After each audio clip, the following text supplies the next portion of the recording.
उपराष्ट्रपति चुनाव को लेकर हलचल तेज हो गई है। रोचक मुकाबले की उम्मीद भी बन गई है, क्योंकि एक तरफ जहां एनडीए ने बड़ा राजनीतिक दावा चलते हुए सीबी राधाकृष्णन को अपना उम्मीदवार घोषित किया, तो वहीं विपक्ष ने भी बड़ा दाव खेलते हुए पूर्व जज बी सुदर्शन रेड्डी को अपना उम्मीदवार बनाया है। दोनों गठबंधन ने दक्षिण भारत से ही अपने उम्मीदवार मैदान में उतारे हैं। ऐसे में उपराष्ट्रपति पद की लड़ाई बेहद रोमांचक हो गई है।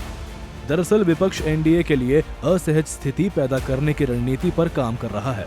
दक्षिण भारत से उम्मीदवार लाना डीएमके की भी मांग थी, गैर राजनीतिक नाम टीएमसी की भी सोच थी और कांग्रेस सहित सभी विपक्षी दल चाहते थे कि उम्मीदवार ऐसा हो जिस पर सबकी सहमति बन सके, जिसके बाद विपक्ष ने जस्टिस रेड्डी के नाम का ऐलान किया।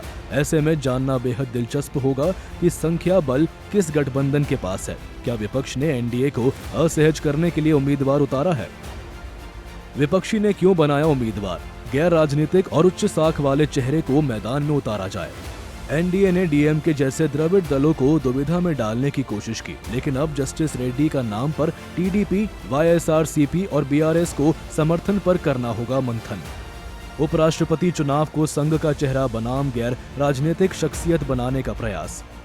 डीएमके की दक्षिण भारत वाली मांग और टीएमसी के गैर राजनीतिक चेहरे की मांग को पूरा करना, यानी अब सत्ता पक्ष और विपक्ष एक बार फिर उपराष्ट्रपति के चुनाव में आमने सामने होंगे। चुनाव के लिए जारी आंकड़ों के अनुसार एनडीए और आईएनडीआई के पास कितना वोट? कुल 782 सांसद उपराष्ट्रपति चुनाव में करेंगे मतदान।